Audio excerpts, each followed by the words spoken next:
Um, oh my God, I'm not going to talk to, is the camera's here, right?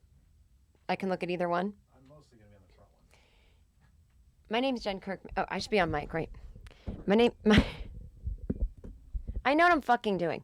My name is Jen Kirkman. This is my podcast. I Seem Fun, the diary of Jen Kirkman podcast. This is episode 154. I've been doing this a long time, but never in front of a camera. It won't always be in front of a camera, but this week we are streaming live from the All Things Comedy Studio. Now, let me warn you, it's a podcast. You're supposed to listen to it. I ain't much to look at. I mean, I'm the most gorgeous woman who ever lived, but I'm not going to be doing anything that you need to be watching it for unless you just enjoy what it looks like. And I don't blame you. There's a lot of fun things behind the scenes. I have my computer, which is connected to the Wi-Fi. I've got my papers. I make notes before this. I have my mug that says rich bitch. This is just one of the, you can buy this mug if you want it. Rich bitch. The joke is that the dollar sign is not covering up the I am bitch. So you have a swear word on your mug. And you can get this at my website, jenkirkman.com. Click on merch. Anyway. Or Estoy merchandise, ESTOY merchandise.com. At the Jen Kirkman store. And get yourself a rich bitch mug. Now, okay. So I'm just going to ignore the camera, but I wanted to give you a special message. If you have never heard of my podcast, it is a weekly diary entry where I tell you all about my life. We've gone deep. I've cried on episodes. People have gotten to know me and the people in my life. The people in my life have been like, I didn't realize you'd been talking about me for years.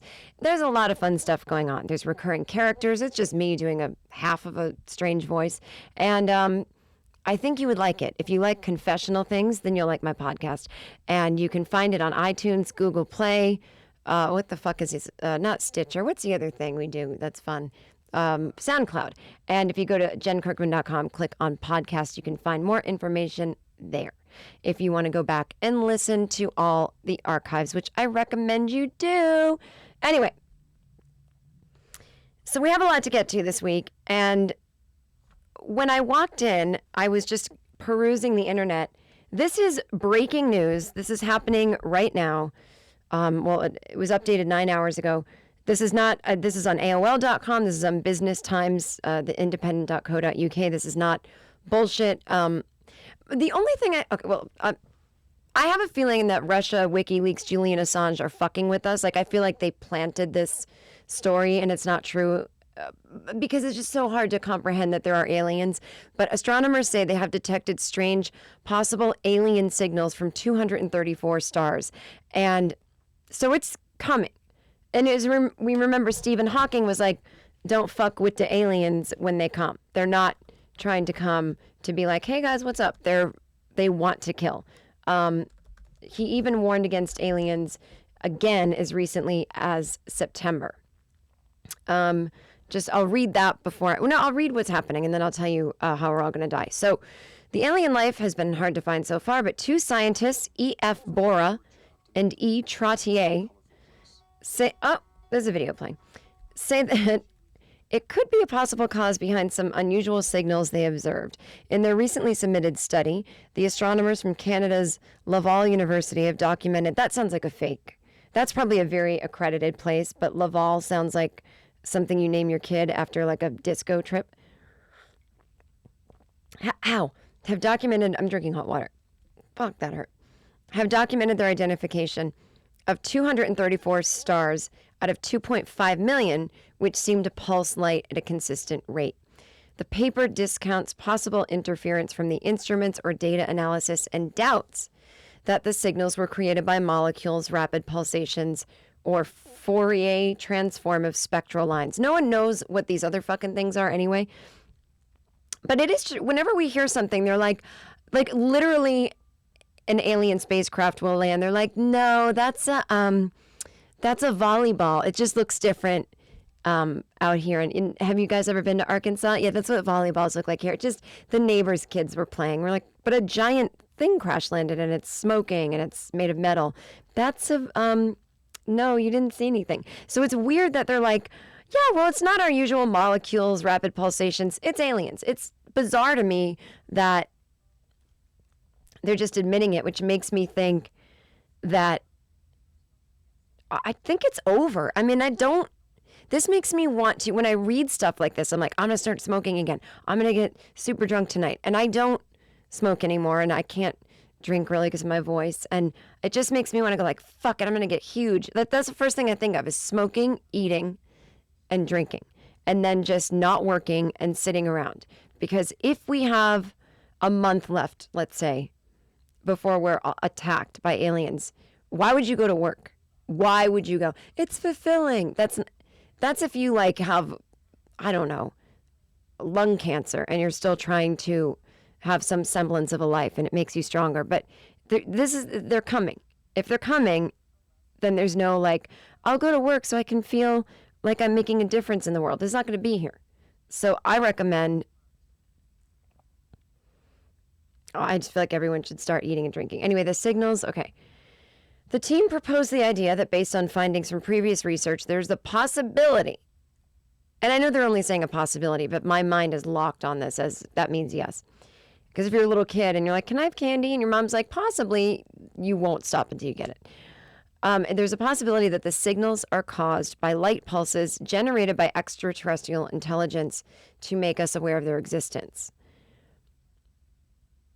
And I also don't know if it's like an actual alien, like, hey, I'm a little thing with a weird body and I'm ET and I want to hang out. Or if it's like, you know, when you blow on a dandelion and it flies everywhere, that whole thing of like, that's life. Like, I don't want that kind of life. I don't want like technically it's life, but it's like fucking amoebas. I want things with brains that know better. And they're like, oh, we used to be you on Earth. And then we had to leave because this one year we elected Donald Trump for president. We're in this alternate reality where this has happened before and they're coming back to warn us. But their bodies have changed because they have to live in space. Not that we're not in space, but you know what I mean. We're in like good space. We're in like if space were a city, we're in like the Earth is like the strip mall. Like it's a super convenient part of space as far as being human goes. You can get all your needs met at a manicure and you can breathe and you can get water. Anyway, such the team proposed, okay. The study also notes that this small group was overwhelmingly in the F2 to K1 spectral range. No, I don't know what the fuck that means. As Universe Today points out, that's significant because this is a small range centered around the spectrum of our own sun.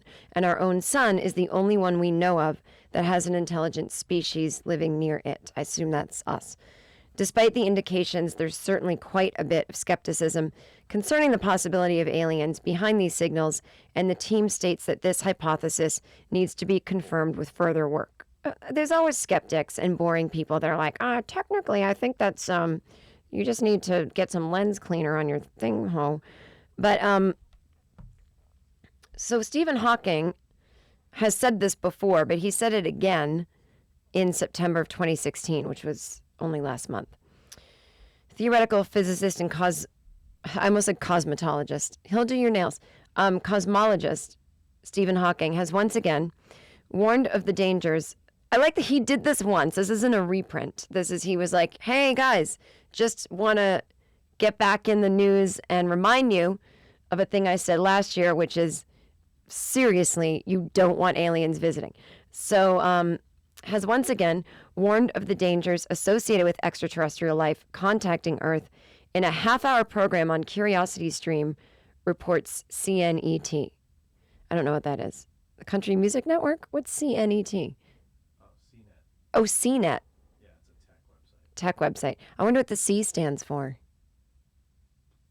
I don't know. I'll look it up. Cocksucker. Because I'm 4. It either stands for cunt or cocksucker. The renowned scientist has explained the reasoning behind his cautious outlook, and it has to do with how things played out on Earth. In the segment titled Stephen Hawking's Favorite Places, the scientist takes viewers to Gliese 832c, a potentially habitable, Earth-like extrasolar planet located 16 light years away in a CGI spaceship. While passing this super-Earth, Hawking gives his take on alien life. If intelligent life has evolved on Gliese 832c, awful name. Oh, wow, I'm looking at a picture of it. It legit looks like Earth, except more yellow where our oceans are. We should be able to hear it, says Hawking of the planet, which is at least 5 times the mass of Earth. Oh, they could kick our fucking ass. One day we might receive a signal from a planet like this. So that's happening a month later. But we should be wary of answering back. Meeting an advanced civilization could be like Native Americans encountering Columbus. That didn't turn out so well. I'm ready. If I don't ever want to die, but if you're like, you could just die at 90 like an old person and, you know, they probably will find you by yourself in your, you know, fancy but nice nursing home, eating your tapioca. And that's not to say, that's not a woe is me. I plan to be in the relationship I'm in until I'm 90, but as I was saying, men die first, or he could get confused in his old age and wander down the hall and think he's like a bird or something. So you can't, even if the person you're with is alive with you at 90, you can't count on them being there for you. And I don't mean that negatively, like they're going to start gambling, but I just mean, who knows what's going to go on in their brains if they have one left. So if intelligent life has evolved on Glies 832c, worst name, we should be able to hear it. Oh, I already said that. Oh, okay, so my point was, unless I die when I'm 90, I don't want to die now. But if someone was like, okay, but it's going to be from aliens, I'd kind of take that. If everyone was going, there's no choice. Or they could never come and we live another 50 years. No, I don't know. I think I'd stay. Or if they're... Okay, if they're like, the aliens are coming, you're going to die, or some people don't, but it's just going to be kind of shitty here for 50 more years, I would take die with the aliens. Did you find out what CNET stands for? Nobody cares about it, only me. It's a CBS tech website. Oh, so okay. It may stand for consumer. It's a lot of reviews of technology. Oh, yeah. I think I knew that. Hawking's pessimistic take on alien life is nothing new. He's really like ginning up the fear. Is that a word? Fear-mongering.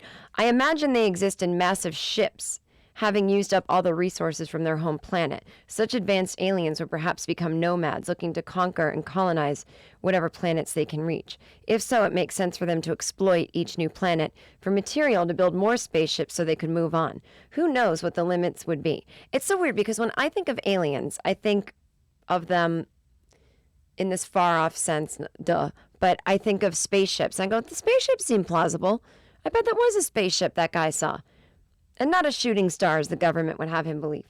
But then when we really get down to brass tacks and we think about these things, people, aliens, on other planets, I'm like, no one else knows how to walk and talk and think and build things but us. And I guess that's my inherent narcissism, but I want there to be. I mean, of course I believe in other life, but just because I can't imagine it, I'm like, no one else knows how to put on socks. His views come from looking at the trajectory of intelligent life on Earth. If a similar one takes place between aliens and humans, then mankind will be the likely underdog. We don't know much about aliens, but we know humans. If you look at history, contact between humans and less intelligent organisms have often been disastrous. But how do we know they're more intelligent than us? I mean, do they have Cheesecake Factory? Like what did they have on their planet? How do we just assume everyone's smarter than us? This is fucking America, damn it. The whole globe is America. They're certainly smarter than some people I know. But I can't name names because I'm on camera. I also shouldn't when I'm not on camera and in a microphone because it's the same thing. So I don't know. I guess I'll just, I'm keeping my phone on in case something happens. We can all imagine if it happened during the first I Seem Fun live video broadcast. I would go down in history like whoever was like, JFK just died, which I think was everybody that was on the air. So it's really not a thing. And it's not like, oh, I'm just like one of the 3 channels back then. So no one will really care. Somebody else, some like younger person with a podcast will say it. And then they'll be like, oh my God, that was amazing. And then I'll be like, I said it too. And everyone will be like, boo. So, all right, I'm going to complain about a few things. Talk about Christmas. Talk about this woman trying to motivate us in this exercise class by talking about the weekend, which is my least fucking favorite thing. But I feel like I should be very honest with you guys. It's weird to do this on the on-camera one, but I had a bout of depression last week. And I know that we talk about that on this show.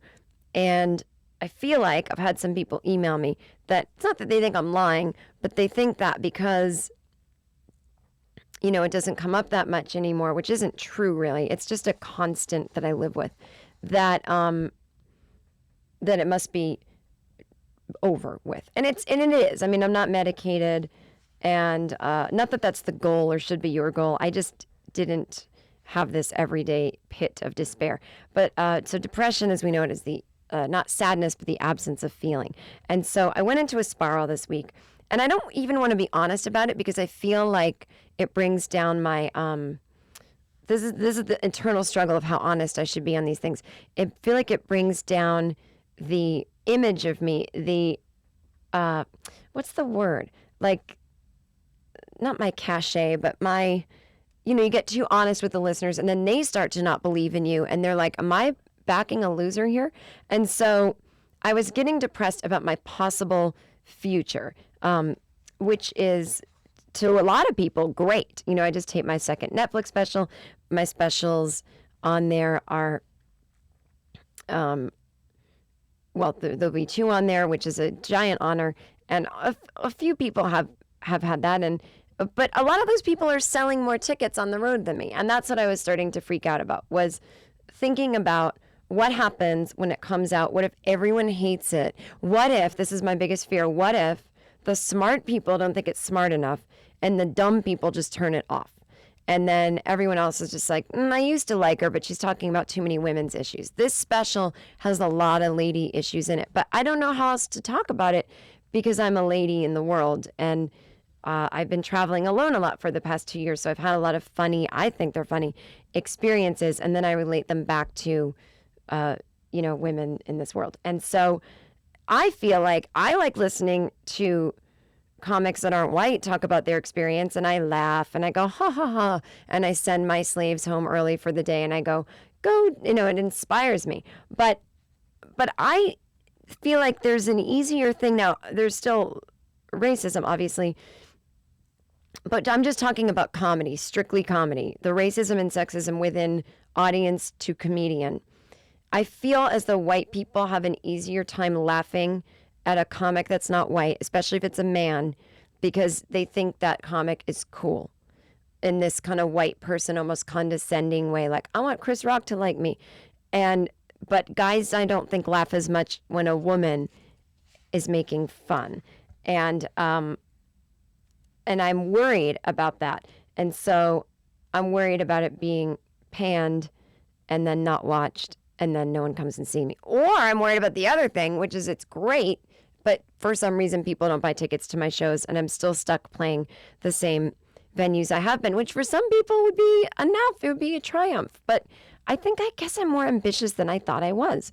And so I just immediately went into a depression where I was like, well, it's not going to happen because I'm old lady Magoo and no one cares and someone younger is going to do it better and then they're going to get and just spiraling. And then because I'm in, you know, I do self-help and I do therapy. So I was talking to my man friend about it and I was just like, I need to vent. And he was like, okay, but here you're leaving your spiritual life out of it. You know, we all don't know what's going to happen. And I was like, yes, I do. Yes, I do. Nothing's going to happen. It's going to go back. Just go down the rabbit hole with me. And he was like, well, but you have such a, you know, you're such a different place than you were 2 years ago in your life. Like you're more peaceful. You've calmed down. You do this, you do that. You've resolved a lot of deep issues. And I'm like, yeah, doesn't matter. Look at this. And I made a list of awful people that have succeeded this year in their television shows, in their stand-up. And I was like, they never said a fucking prayer in their life. Well, this person, and what am I working so hard for? What am I doing work on myself for? That doesn't matter. You can get ahead. We get look at all the sick people that get ahead in show business. And so But then a lot of nice people get ahead in show business. And then a lot of people get forgotten. This is what I do not want to be. I do not want to be like Netflix right now. Recommended. If you watch a movie about divorce or I don't want kids or I'm a strong woman, it'll say recommended after you watch the movie, Jen Kirkman stand up. I don't want it to be documentaries about bands that never made it, but all the bands you know and love are like, I loved that band, but they never made it and everyone died. They didn't even commit suicide. They just spontaneously combusted in a pit of despair. And I don't want that to be like, we recommend Jen Kirkman. Like, that's how I feel. I feel like there's this cosmic thing that is like, I'm just never going to get past a certain thing. And that is historical bullshit. That is just a tape I've been playing in my head since I was a kid. Where it came from, we can analyze. I'm aware of where it came from, but we don't need to discuss. And it is just negative, negative, negative. And so all I can do is love what I do and keep doing it, because I've gotten far enough that I literally couldn't do anything else. I don't know how to be a secretary anymore because there's all these programs I don't know how to use. And now a month ago, I was daydreaming, what if my man friend made millions suddenly this year? I would just live off of him. And I told him my plan. I said, I think I'm ready to live off someone. And he was like, okay. And so if someone, a month ago, I thought if anyone bought me a $10 million apartment in New York and I could just have my hobbies and go to thrift stores and do fashion-y stuff and read magazines and books and have intellectual conversations over coffee and then continue them into the night over wine, I'd be happy. And part of me thinks that because I don't know if I get like joy from working. I mean, I guess I do, but sometimes you just don't feel anything. You just do what you do and you do it. And then, so we were discussing that the other night and I was like, no, I don't want to, I only want to do comedy in some form, TV shows or stand up. And if it doesn't work out, I guess I'll just have to jump out a window. And I went to this crazy place that my only options later in life would be to slowly kill myself by like taking up smoking again, or, I don't know what, I could not see past it, but it wasn't like laying in bed, woe is me depression. I suppose I was being funny about it, but I couldn't stop going down the rabbit hole and I wanted to keep going down it. And I was like, I don't have any more bootstraps to pick myself up by. Enough already. I'm tired. I'm getting old. I'm give up. And so I don't know what I thought was going to happen, but I realize I'm in a transition here, and that's so I talked about it in therapy. Now, here's another weird thing I do. Sometimes I'll go to therapy, and I've had a moment like that during the week where everything's horrible, and I can't think straight, and I feel like I just don't want to do anything, and I just want to, I don't know what, I want the aliens to come get me. And then I'll go to therapy and be like, nothing really went on this week, and then we'll just talk about something weird. And I realized I should tell her that I came up with a great plan for my future, which is to feel nothing and slowly kill myself. And she was like, that's depression. And I was like, I know, but I don't want to be someone that's on meds and doing this and doing that. And she was like, doesn't mean you have to go back to all that. It just means when you're in a transition, you don't process it well because of your history of depression. You go into that. You're not Tom Cruise. It's like, we're going to fucking do this. Yeah, get pumped. I'm not a get pumped person. I get a little bit jittery after coffee and I'm like, woo! And I'll like, do one thing and then be like, oh, that was great. And then that's it. But, so I realize I'm in the transition. I have been on the road running from the law, for 2 years. And now I have to realize you have to take stock of your life every once in a while. I do not like Los Angeles. I genuinely do not like it. And I hate when people say to me, you loved it when you moved there. And then people start making crazy noises. They turn into birds. And, but yes, I ran screaming from New York 15 years ago because I had never lived on the West Coast. I was a child of the East Coast from age 0 to 26 or 27. And I didn't like snow because I didn't ski and I just didn't know what you're supposed to do in it. And I'd gone to Florida once a year. I'd been to like warm weather probably like 7 times in my life, like a tropical location. And I just thought, I want to live there. And I got to LA and I was damn right. I was broke as fuck. I mean, negative 30,000 in the bank at one point. I had a creditor standing on my front lawn. I used to live in a shithole, a house that it looked like the floors were made of cardboard, cockroaches, Echo Park, literally a crack den across the street.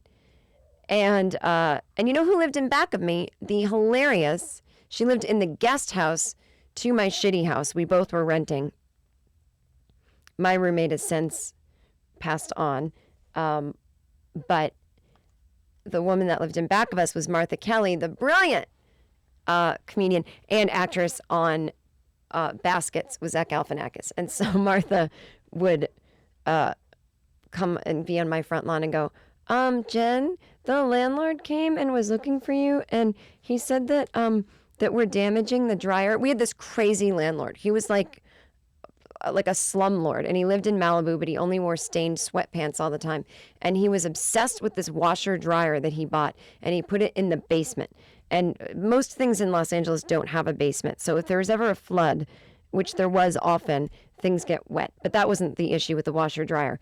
He was obsessed with, your natural like scuff marks that might happen, which now I realize you can buy the magic eraser by the guy with the bald head, Mr. Clean Magic Eraser. But he would be like, look, what are you girls doing to this? And I'm like, I don't even know. He was acting like we were having like a kicking party. But he would drive from Malibu to Echo Park, which if you don't live here, that's 20 miles and in traffic 2 hours. And to shame us about that. And it was a really negative, nasty time in my life.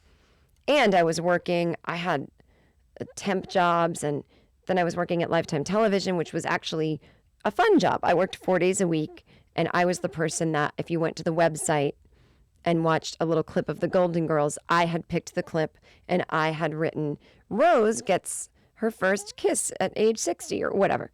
And, but at the time it was kind of getting depressing because Lifetime was starting to get into the original content space, and they were trying to get into comedy, and now they do have great shows on the air, but they were talking then about they want to find funny women and funny women and funny women. And I was in the web department, so I never had to deal with the TV people. But then all of a sudden there was this thing that happened where we were watching video on TV, and then TV and the web department wanted to have meetings together. And I'd sit in on these meetings, and they'd be talking about comedians that they went around town seeing. And I would be sitting there like, I'm a comedian. And I had some stuff at that point. I was on, I'd been on Craig Ferguson and Premium Blend, this thing on Comedy Central, and this show Late Friday on NBC. And I wasn't a total loser. I just hadn't hit any hump yet. But I think I'd even done a comedy album with a Special Thing Records, and I had a little fan base at the UCB Theater. Nowadays, they don't know me because it's been so long, and I walk in, they go, ma'am, you need a ticket, ma'am. I'm like, excuse me, look at the wall, that's my picture. Oh, it's not. Oh, my picture used to be there. And I was so depressed. But I loved Los Angeles so much that I would leave the building and go, look at those mountains, look at those palm trees, you can see the snow-capped mountains in the distance. I'm not at the beach, but I could go. It's too far away and annoying, but I could go. And I felt like I loved it. And it was definitely cheaper than New York in a lot of ways. And it was new, I guess. But now it's not so new. And everyone's older.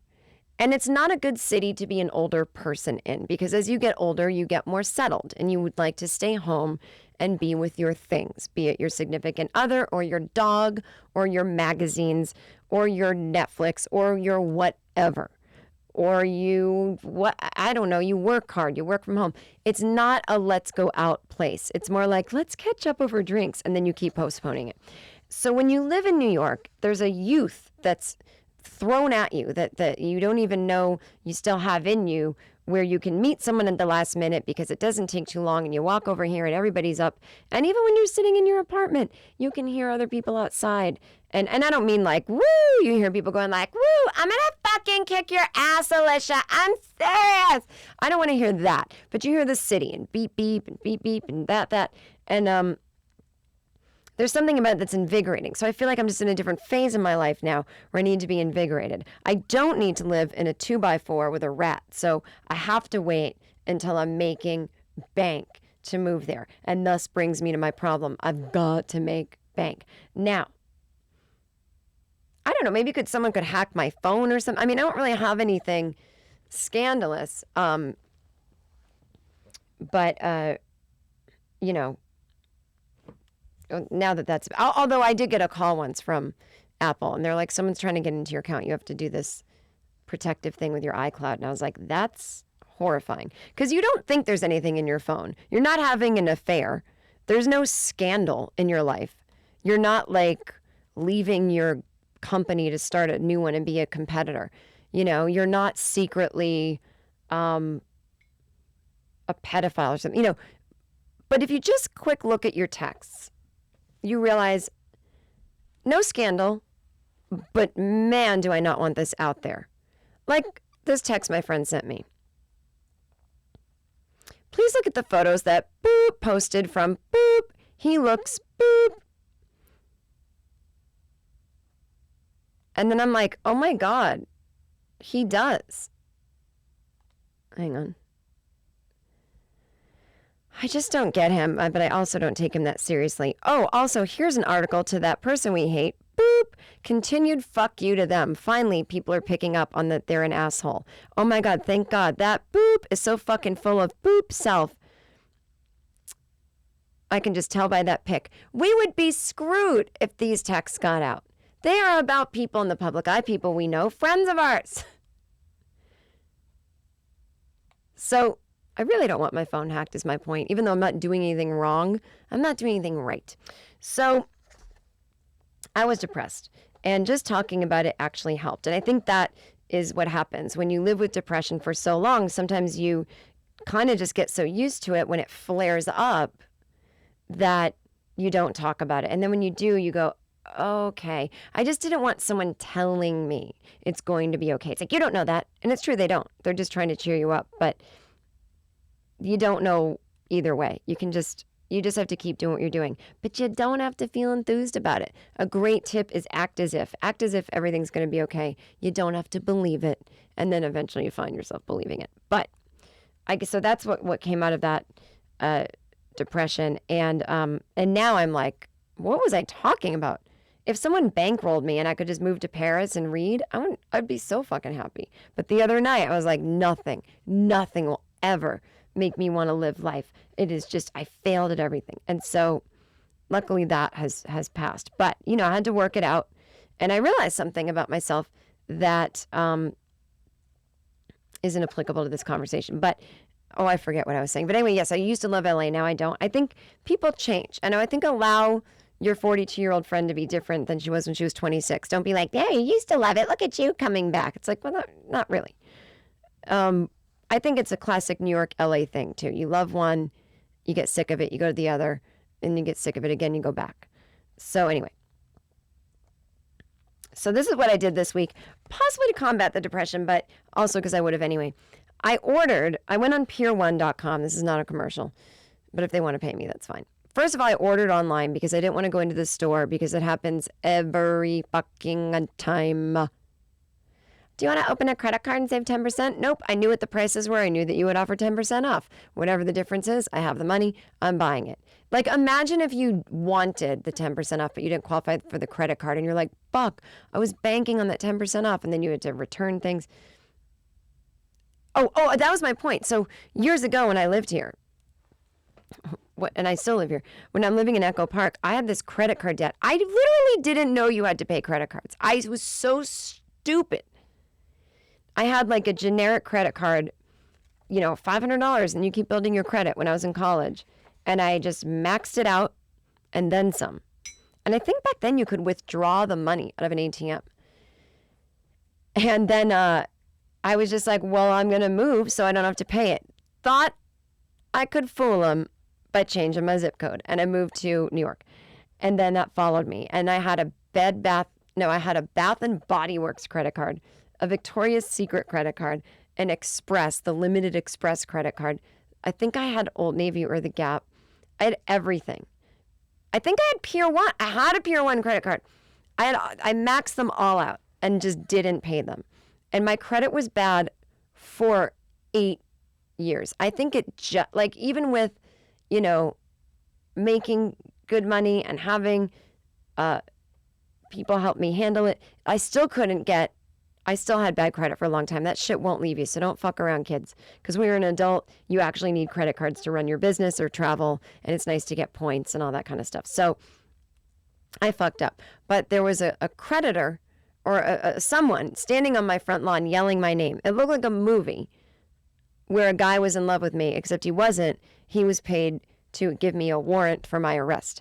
And I stood on my front lawn in Echo Park, and I was like, oh my God. And now that I look back on it, I don't know if it was a warrant for my arrest. It was not a warrant for my arrest. The thing you give when you're getting a divorce, you hand someone papers. I'm suing you is what it was. It was I'm suing you. Subpoena. A warrant for my arrest. Here you go. Do what you will with it. A subpoena. I got subpoenaed by somebody, one of the creditors. And I was losing it. Literally losing my shit. I think I probably ran in the house and had diarrhea. And I like can't even remember how I dealt with it. I just took it step by step and I got on a payment plan. I mean, it was a small one, like $50 a month for 30 grand of debt. And it took me so long to pay off. And every year that I made more money, I made those payments bigger. And so I don't do credit cards anymore except for my one main credit card that I use for travel or, if I'm buying a bunch of things like Christmas gifts on or something, but I don't have credit cards for individual stores. Not because I think I'm going to go crazy and spend all this money. I just feel like it's easier and I like getting all my points on one card for my travels and my whatever. And that's it. I don't think it's anyone's business. So when I go to Pier 1, it's like, do you want to start a card? No, I only come here once a year. But you save 10%. I understand, but I don't want to fill out the form. I want to use my credit card. I want to get my points. I want to manage it the way I manage it. I know, but how can you give up 10%? It's easy. You gave me the price. I picked up the item. That's what I plan to pay for it. This 10% is a whole new thing. I'm fine. So it never ends. It's literally to the point where I'm crying and I'm like, I'm triggered, and then they're running after me and they're like, ma'am, wait. And I'm like, I don't even want the wine cozy that has fur on it. I don't want the fake fur thing you put around the wine bottle. I don't want it. Just stop pressuring me. So I decided to do my shopping on pier1.com and they're having a sale. And that way I could just go pick it up and no one would be like, do you want to start a credit card? Because I would have already paid for it. And it's a brilliant way, if you don't want to spend too much money, to shop.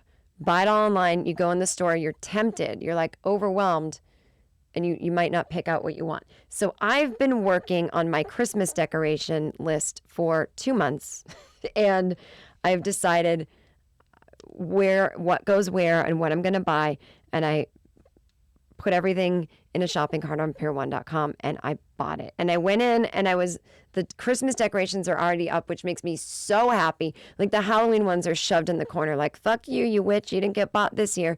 And there's still 10 more days for that witch to be purchased, but they have zero faith in her. So she's in the corner. And now they just have, and they have the most eclectic Christmas decorations, like feathers and this. And I just get overwhelmed when I walk in. I'm like, and I didn't buy anything extra.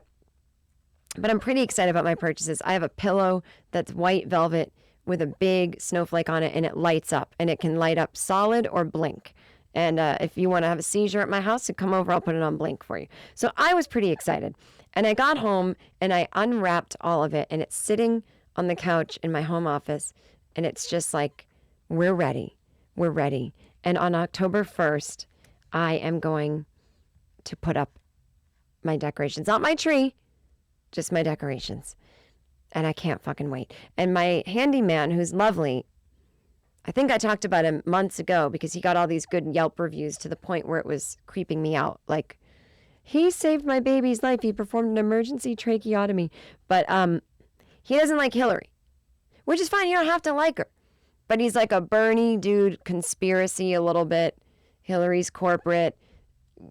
She's same as Trump. And he's like, my mom's just like you. She thinks she's going to be great. So I had to make a decision. Do I want this guy coming over before the election or after? Because I know after he'll be fine. He'll be like, great, Trump isn't president. But before he'll be like, I don't know. I'm looking at those emails. He's someone that's like reading the emails. So, but you know what? I want that. Now you're like, why do you need a handyman? Because I've got intricate things this year. I've got giant rows of garland pre-lit LED that's going over like my sliding doors. And he's really good at like hiding the work, like how you nail things in. And I can't do any of that shit. So I might have to deal with a little bit of like, conspiracy, but I already voted. I voted by mail. So I might just tell him it's lost on me. I could just say, I actually don't agree with anything you say.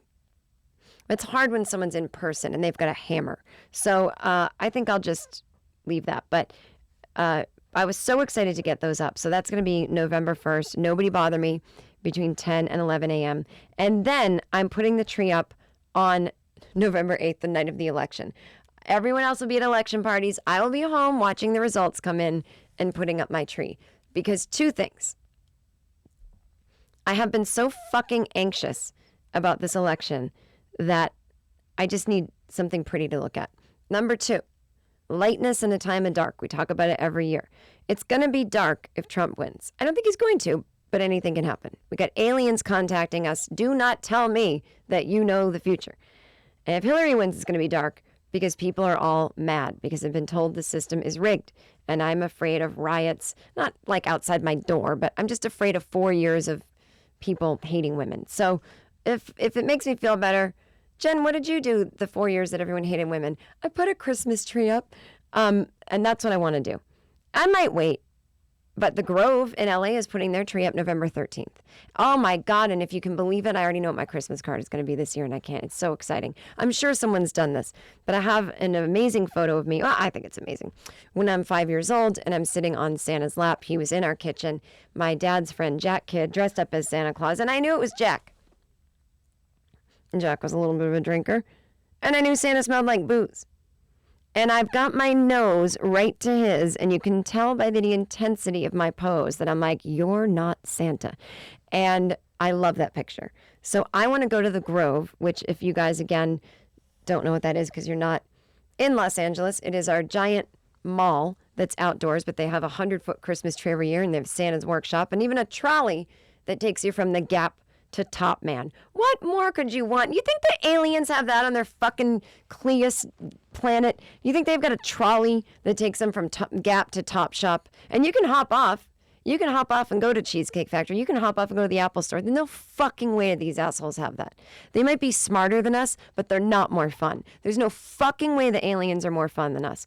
So I'm going to sit on Santa's lap as a grown woman. I'm going to I can't recreate the outfit totally because I was wearing a red turtleneck with blue pants with flowers on them. And I don't own something such as that anymore, but it'll be close. And I'm going to put a little red little girl's barrette in my hair. Is this creepy, actually, now that I'm thinking about it out loud? And I'm going to sit on Santa's lap and recreate the pose. And then we're going to put the two pictures side by side and we're going to send it off, and that's going to be my Christmas card. But I don't want to look like, it's not going to be like a porn star, like short skirt, hey Santa, tits out. It's literally just me recreating the photo as an adult because I try to do fun and different things because the people I send my cards to are all the people that I hate this. Do not send pictures of just your fucking children that you're not in. I don't know who you are. I don't know who sent this. It looks like I'm a pedophile. There's just pictures of children all over my house. And it's never a Christmas theme. It's just like a picture from your trip this summer. I don't care. You know what I want? A picture of your grown child. And I'll go, oh, great. You know what that means? I can go back over their house now and I don't have to talk baby talk. It's been 20 years since I've seen Julie. Thank you for sending me a picture of your adult son, thus ensuring that when I come over for wine, I don't have to pretend that to be interested in putting your kid to bed. So, I try to make it fun. Last year, I took a collage of different places I'd been all over the world. And in the center of it was a big picture of me in front of the Rockefeller Center Christmas tree giving a peace sign. And I said, peace to every corner of the world. I thought it was very timely.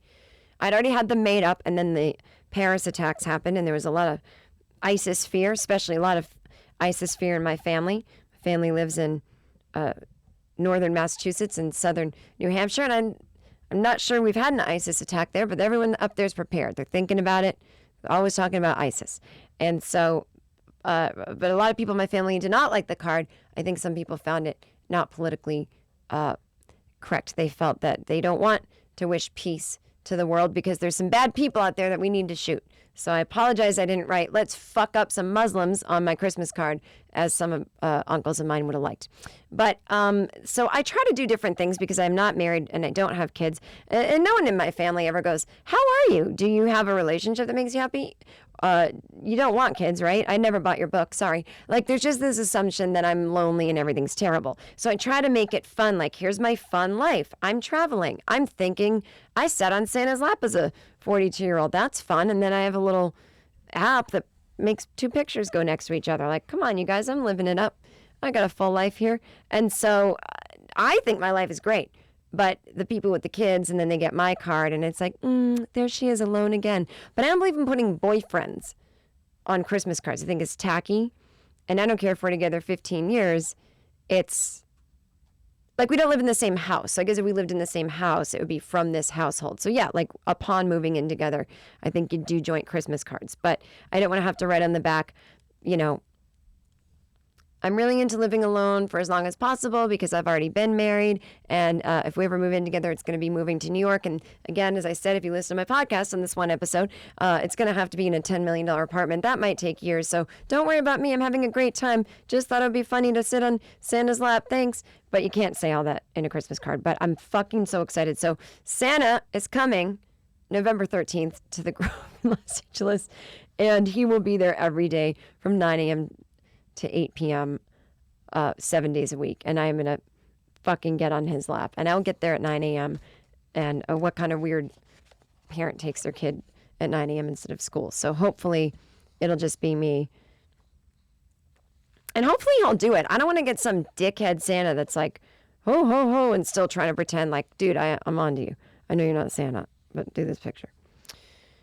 So yeah, Christmas decorations ordered. Oh, I didn't tell you guys. Well, I don't even know if I'm supposed to tell you, but I'm going to be in a movie. I had this, it's 3 scenes. 2 of them are wordless. It's just sort of like the girls are all together. And then one scene is me. I don't know if, don't know if I'm supposed to say it. So I won't say it yet, but it's a big star, female star. And it's a movie she's in, directed by a really amazing a director who's quite known and successful and I would say historic. And so I, don't think I'm Shakespeare. Shakespeare wasn't an actor. What name an actor? I'm not this amazing, I actually can act. I went to school for it. But to me, I can't call myself a good actor unless I cry on cue. And I'm like, you better give me my baby back. And I'm like Southern and I'm like playing a foster mom. And I'm like, ah. So, but it's a very easy scene. It's, of course I'm overthinking it. I'm doing the lines in my head, but it's, we're congratulating our friend on her new business venture. It's her birthday. We're trying to set her up with someone, girls having drinks. But, in this movie, I have to say a line about going to pick up my kid, which I think is funny. And, it was an interesting story. I had gotten off the road. I was home for one day after taping my Netflix special, and I thought I had a fever because I was sweating a lot, and I think I did. And I was getting sick, but I never got sick. And I went to, without showering and no makeup, and my hair was dirty, like greasy dirty. I went in my sweatpants and drove into the city. I live in the Valley. I drove into West Hollywood. I went to this health store place to get some healthy things. And I get a text from my agent. This director would like to see you right now. I was like, I don't have any, I think I have a fever. I'm sweating. But I knew, usually in an audition, they'll say, you're going to go read on tape. They tape you, and a casting director's there. And you can blow those off because the odds of you, well, you shouldn't blow them off, but I do. So when the director calls and I went and we met, and then I improvised a little, and I was like, please tell her I'm coming in sweatpants and I'm sweating. And I feel like that was like kind of a good conversation starter. And so then I found out a little while later that I got the part, and I'm filming this week. So that'll be super fun. You will see me. It's very quick. I'm not putting myself down. I'm just saying nobody get excited. We're not buying the New York City apartment from that one. But it's pretty cool. I've never been on a real movie set before, which makes me sound like a loser. Which, wait, you haven't been on one person watching it, so, but you're like, but you're in the business. That's true. But I think it'll be super exciting. And I just hope I don't completely overthink it and go, it's your birthday, have a good one, and then just act like I've never said words before, which is a giant possibility, but I don't think so. So I'm doing that. And once I can tell you what it is, I'll tell you. I'm sure it's fine now, but what if it wasn't? You know, then I get on set and they're like, so someone here has a podcast and they were talking about this. This is top secret. I was going to read an email. Do we want to read an email on camera? I think I'll wait. Yeah. I was just going to talk about, I took this power plate class. If you don't know what it is, Clint Eastwood loves power plate, everybody. And Mark Wahlberg, big fans of it. You're on a plate, it's shaking, it's I don't know, it's crazy. It's a way harder workout than if you were doing these things not on the power plate. And I went on a Friday at 10:30 a.m. So if you have a job, you've had jobs before, you're usually at work Friday at 10:30 a.m. You are not at a power plate class. So I assume everyone in the class, either some people maybe had the day off, or some people were going to go into the office late that day, or some people work freelance or run their own business. But it didn't seem like anyone was your basic 9-to-5er, including the woman teaching the class. And so, because I know that she was on the schedule to teach all weekend. And so she kept being like, come on, guys, you've earned it. It's the weekend. And it's like, no one here has a normal life. There's no weekend to us. I didn't even know what fucking day it was. And Saturday, I had to work. I was writing on something. And then Sunday, I had to do some work. So it wasn't the weekend. I was fucking dreading the weekend. Dreading it. Come on, you've earned where you're going to go eat tonight. I'm like, eat tonight? I have a fitting in the morning. I can't fucking eat. I get so mad why do people lazily say things like that when they themselves don't have what they're talking about? No one in that room was having a weekend, including that fucking woman. There was no world where she wasn't going to have to be at work all weekend. And why couldn't she just say, you made it to class today. You obviously all don't have real jobs or run your own business, and that's not very motivating. So good for getting your fucking asses here, and I'm sure you'll eat and drink twice as much as you've burned off tonight, and you'll probably blow it off tomorrow. But anyway, you're here now, and I don't need to inspire you. I just need to keep playing this horrible air raid signal music, and the workout that I'm doing when I listen to that shit is I'm just like, I pretend I'm actually running from a nuclear bomb. Do you know what music I'm talking about? Yeah, I'm not going to read letters. That's way too boring.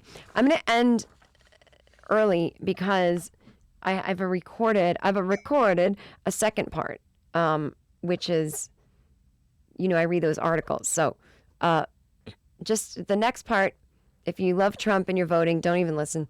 If you're on the fence, undecided, third partying it, I'm just going to read you 2 more articles. Everybody set your DVR. October 29th, A Wish for Christmas on the Hallmark Channel. The first of the Hallmark Christmas movies begins. And I tell you, this year I'm going to write one for next year. I have a good idea. I am not telling you people because you will steal it. But it is called A Match for Christmas. And the logo is someone striking a match and the flame is a heart. And you dare steal that. You don't even know the plot. But that's what it's going to be. A Wish for Christmas, starring Lacey Chabert. I don't know if that's how you say her name. Her name is in the movie. Sarah Shaw is the type of woman who prefers to sit on the sidelines at work. But when her big idea for a Christmas initiative is stolen, she makes a wish to Santa that she'll finally have the courage to stand up for herself. When Santa grants her wish and she gets a chance to prove herself to her boss, she'll discover how to speak out on her own. This is a very feminist movie, just in time. Just in the season of all this strife towards women. And I think we're ready for a female president. We're ready for a Hallmark Christmas movie about speaking up to your boss. This is exciting stuff. And I watched a clip of it, and my favorite part, and I love these movies, is she's talking to her boss, and her boss goes, if you want that job in Paris, then you have to make the best Christmas display in history. In history. Do you know how much pressure that's going to be on Sarah Shaw, played by Lacey Chabert, to get that job in Paris? What job? They don't specify that job. Don't ask questions. Move to Paris. Find out later what your job is. This is the Hallmark Channel. We don't have time for all this exposition. We could have said it in one line. No, fuck you. More scenes of people in New York City in the winter without hats on. Scarves that just hang around your neck and you don't tie them around it. I can't wait. Why would you wear gloves? It's -2. You don't need gloves.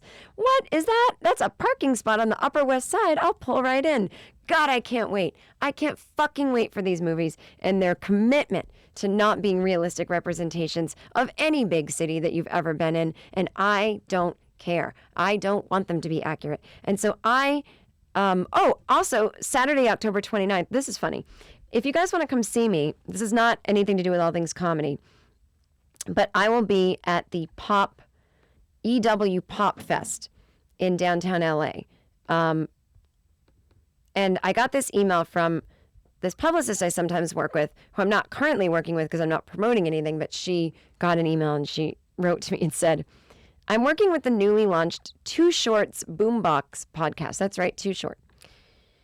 Hosted by legendary rapper Too Short himself. He's been added to the EW Pop Fest lineup, and Short asked me to see if Jen would be interested in joining him and the boys on stage for a live recording. We're looking for a funny female perspective on hot topics. I don't know. This is what publicists say. They don't go, we pitched you, or some producer that's booking it for Too Short who has no idea what's going on asked for you. That's probably all it is like someone who's a fan of the Howard Stern wrap-up show, and they've heard me on that, and they're the producer. But they don't ever tell you that when a publicist invites you to something. It's always like, so Short asked if you'd want. Too Short did not go, oh, we gotta get Jen Kirkman for this. That's not a thing that happened. And if it did, fuck all of you. I'm cool. So I will be on stage with him, I believe. Oh no, I'm not in his.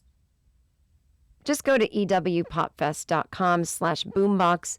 It's Saturday, October 29th, 2 to 3 p.m. It's an estimated 15,000 guests will be in attendance. I think that's over the whole weekend.